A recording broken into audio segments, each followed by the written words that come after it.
Guys, well, I've had nothing to do this week, so I decided to just get in the car and drive, and I ended up driving to a place called Pinjarra, buying a pie for lunch and a coffee, and I came down the freeway and I'm now going to go back up the Tonkin Highway, which I haven't driven for years, and I just thought I need a break out of Perth. And I've had nothing to post on YouTube, just little tiny snippets of things that I've got accumulating.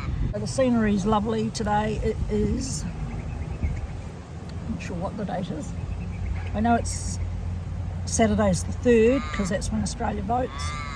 So today is Wednesday, so figure it out yourself. Yeah, so now I'll just take this for a little walk along the river and then I will get in the car and head back to Perth. So you'll have seen two rivers today. I think they've both got the same name actually, the Murray,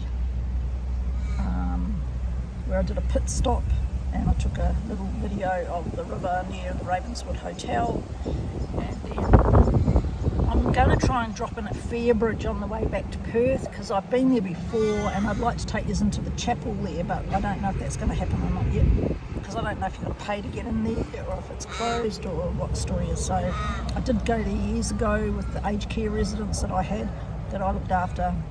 We went on a bus trip and we went there, but I don't recall if we paid. Yeah, we'll just see what happens. Okay, see yous.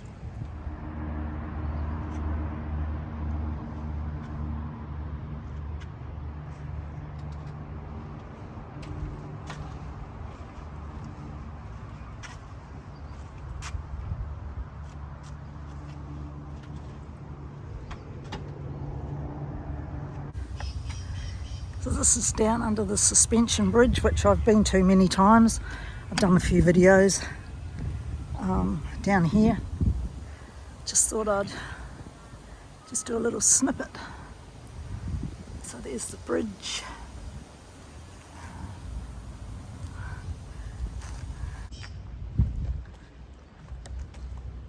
I'll just do a little video clip while we're walking. I should say while I'm walking along here. It's quite a pretty little scene with the blue and the green and the browns. We're going to go back up through the church graveyard. I have showed you that before. Lots of great big maggies here. And a crow or two. 3 crows and a magpie. How's that?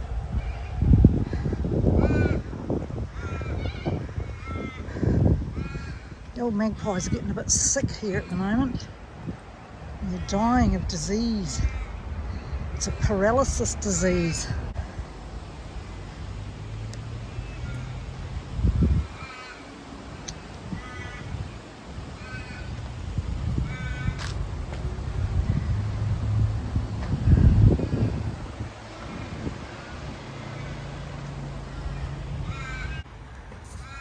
There's the bridge.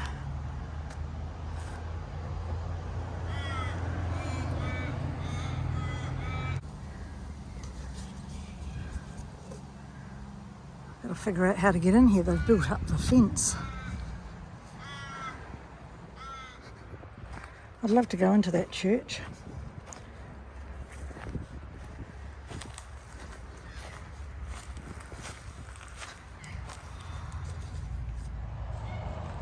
So, the first church on the site was a thatched Wettle and Daub building in 1842.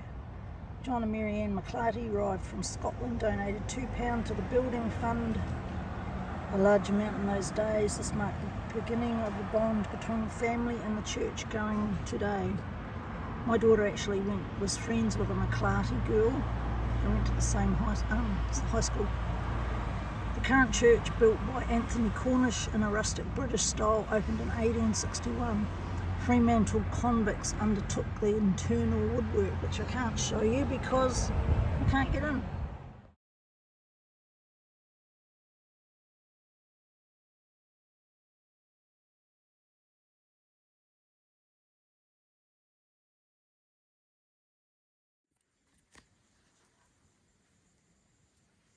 This is Fairbridge Chapel.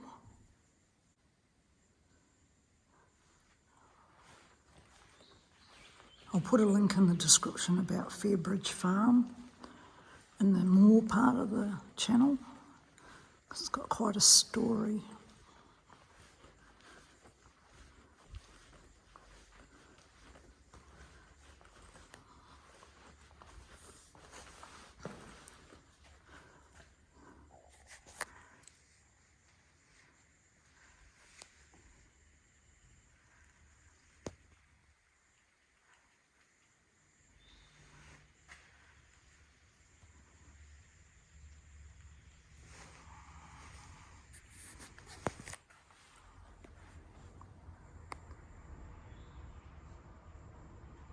That says Kingsley Ogilvie Fairbridge, born 85, died 24.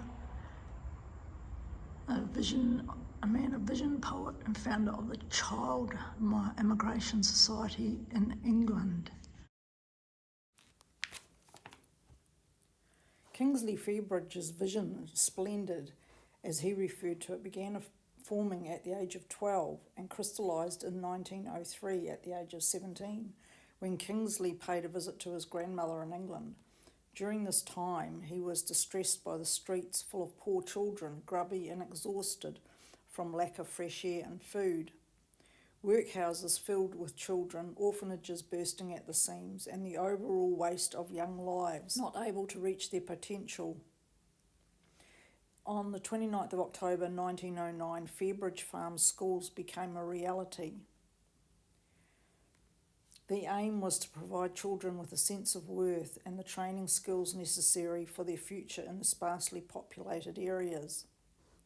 From 1913 to 1982, the number of children assisted by Fairbridge, when it operated as a farm school, was 3,580.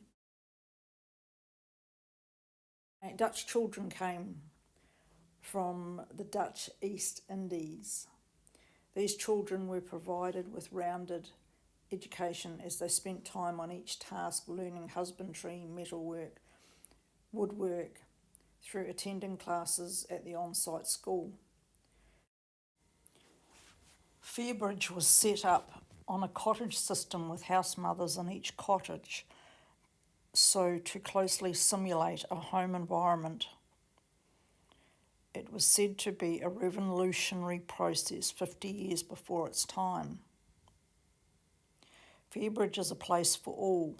The village, which consists of some 52 buildings, is unique in that it is the only Fairbridge farm school in the world that remains largely intact. Fairbridge continues to provide service to the young people in the environment, rich in heritage and tradition with a focus on the future. Kingsley Fairbridge died in 1924 in Perth, West Australia, at the age of 39, from a combination of hard work, recurring bouts of malaria, cancer of the hip. Kingsley Fairbridge and his family lived in Shakespeare Cottage until Fairbridge House was built. For a short time, Shakespeare was used as a mixed cottage and then became girls only, housing around 14 girls aged between 5 and 16 years old. Sleeping quarters upstairs consisted of one dormitory.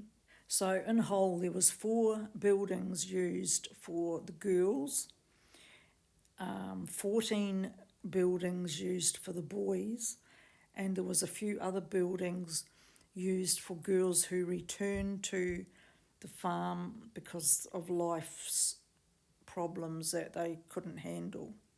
From 1913 until March 1983, under all schemes, approximately 4,000 children passed through Fairbridge Farm School. The farm school was committed to skilling children for West Australian country areas. Fairbridge has always emphasised independence and social consciousness. Fairbridge Farm was administered from London until it was sold in 1982 to Alcoa Alumina Australia. Today, Fairbridge West Australia Incorporated leases the land back from Alcoa for a nominal rent. Fairbridge Village was set to close its doors in 1984, but it was rescued by the Grand Lodge of the Freemasons, who underwrote the project Fairbridge Come Alive. The British government's legislation passed in 1956 was basically No more children are to be sent from the UK without parents accompanying. This was also the beginning of numerous family migration programs for those families who selected West Australia as their preferred location. Fairbridge Farm was offered as a boarding school for children while families gained employment, accommodation and settled into their new lives in Australia. Unfortunately, there were parents who couldn't cope with life in Australia and returned to life in the UK. These two buildings coming up were where they housed 14 to 18-year-old farm boys who lived in these houses. It's quite sad, really, when you walk through them and you'll see.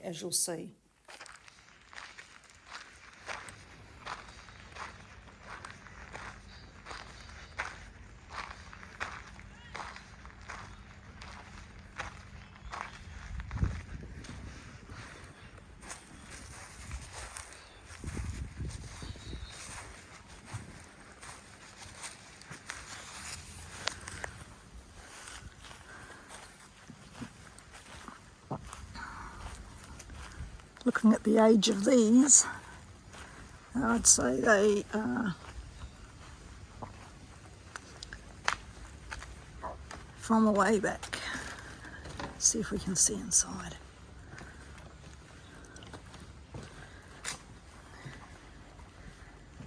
I saw this door was open. Oh, wow.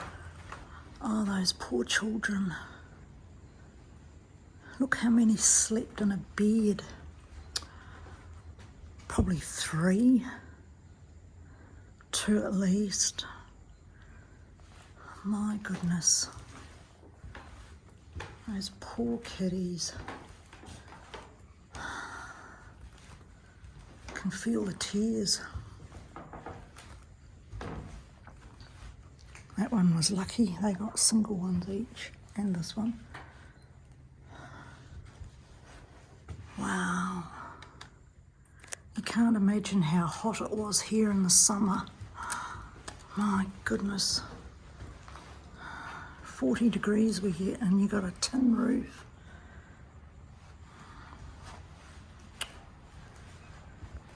I wonder if anybody's scratched their names on anything.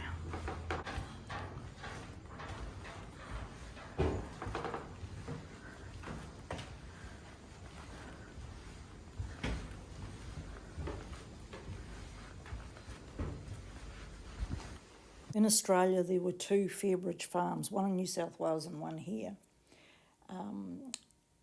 This is dated sometime February 2017, that up to 60% of the child migrants sent to Fairbridge farms in Australia were sexually abused. It was the little kids who were the most vulnerable. They were at least protected and the most abused. One particular gentleman was one of about 7,000 poor and orphan children sent to Australia between 1913 and the 1970s. About half of them were sent to the farms run by the Fairbridge Society. He based his estimates on the scale of sexual abuse on oral histories he recorded with former Fairbridge students and figures from a landmark compensation case settled in 2015 in New South Wales. Documents uncovered show the British government knew the institutions were unfit for children but sent them there anyway. There was a blacklist put on the company, and eventually it was lifted, and the British government allowed the children to be sent to Fairbridge farms in New South Wales and WA. They even subsidised their journeys. The documents showed how politically powerful the Fairbridge Society was. There was even royalty brought into this. The former Governor-General of Australia, the Duke of Gloucester, was the Society's president. Anyway, that's about it.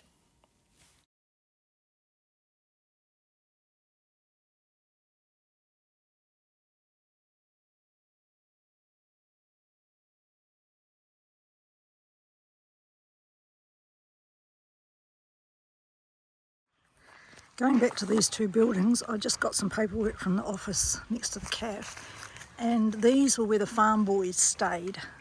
So this is called Fairbridge Farm, as you know by now. So this is where the farm boys stayed, and that building there was the principal's office. It's had a revamp. It's probably why the tractor's over there. Baby cows and calves, so cute. They're all out there in the